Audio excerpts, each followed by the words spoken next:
We're standing here in the Spanish court of the historic Thomas Center. Initially, the Thomas Center was a private home for Major Reuben Thomas, who was the mayor of Gainesville and a local entrepreneur. He moved the family in 1910, but in the late 20s decided that Gainesville needed a resort hotel. So he converted his home into this beautiful building. In the mid-70s, the building was almost destroyed by the Wreckers Ball, but a group of citizens got together and saved it, got it put on the National Register, and then lobbied the city to purchase it and renovate it. And in 1979, it opened as a major cultural center and community gathering place. And we've been so happy to have been presenting functions, art shows, concerts, and the like for all those years since. The galleries at the Historic Thomas Center include an upstairs mezzanine gallery and the downstairs enclosed space that was formerly the kitchens of the Hotel Thomas. These galleries in particular are different than any of the art spaces in Gainesville in that we do try to put on exhibits that are inspiring for the many professional artists or informed art viewers, as well as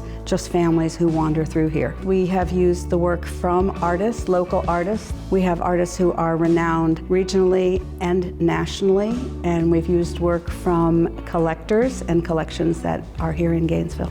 We have historic rooms. We have a self-guided phone tour that visitors can take a journey around the building and learn about what it was like when the Thomas family lived here and the years it was a hotel. The building and the gardens are decorated for the holidays. The Thomas Center Associates are a wonderful group of volunteers who maintain all the historic rooms, and they decorate the building inside with an enormous holiday tree. And then the first Saturday in December, we light the gardens in a big event at 5:30 in the evening. We have a wonderful website called historicthomascenter.org where you can find out about our exhibitions, hours, and renting the facility if you'd like to have a function here. Also, the City of Gainesville has their own website, and you can go into the Cultural Affairs section under the community to learn about what we do here at the Thomas Center and throughout the city with our Parks, Recreation, and Cultural Affairs events. The A. Quinn Jones Museum and Cultural Center is the homestead of A. Quinn Jones, a principal, an innovative leader, civil rights leader for Alachua County. Because A. Quinn Jones is located in the 5th Avenue Pleasant Street Historic District, we try to hold true to what the community was originally during the time of segregation. So you can find art exhibitions that speak to the African American experience. There's music, there's lectures, we have book talks. We feature local people as well as national and international. One of the ways that I think this museum can help break down barriers is education. It's non-threatening.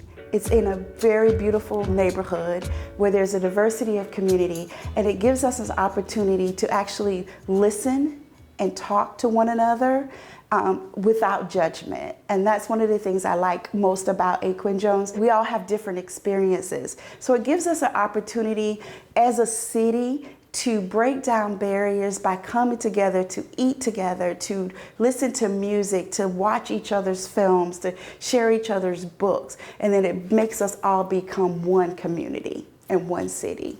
It is free to attend, although donations are always welcome. Our museum hours are Tuesday through Thursday from 1 p.m. to 5, but we are here on weekends for special events. You can always give us a call and we'll open the museum up for you. And it's also available for community meetings and rentals. If you would like to find out more information about A. Quinn Jones, go to our Facebook page, that's A. Quinn Jones Museum and Cultural Center. Like us, share, tag us, and we'll respond right away.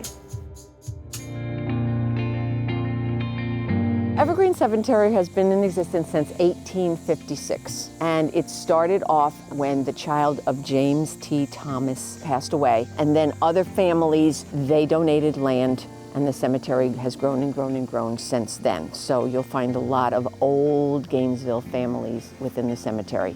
And then in 1944, the people who ran the cemetery basically turned the cemetery over to the city of Gainesville, and so it has been a municipal cemetery since 1944. And we just dedicated a Veterans Monument in November. We spent a year fundraising and searching for an artist In the cemetery, we have over 1,100 veterans that are buried throughout the cemetery. We pay honor to them every year at Memorial Day and again at Veterans Day. But having a place where they can come and sit, their families can come and sit and reflect and remember is very important. We're raising money now to make it into an arboretum, which we have to buy some plants and do some infrastructure kinds of stuff. We want it to be a place where people can recreate. The Gainesville Hawthorne Trail is like right there. And sometimes bikers will come off and come walking around in here. So it's very different than going into a private cemetery where they don't necessarily want you walking around in their cemetery. We want people to walk around in our cemetery. It's part of the City of Gainesville Parks Department, and we want them to see it as a park. It's like being in an outdoor museum. You can walk around and you'll see so many unique and beautiful headstones, and it's just such a pretty, tranquil place to just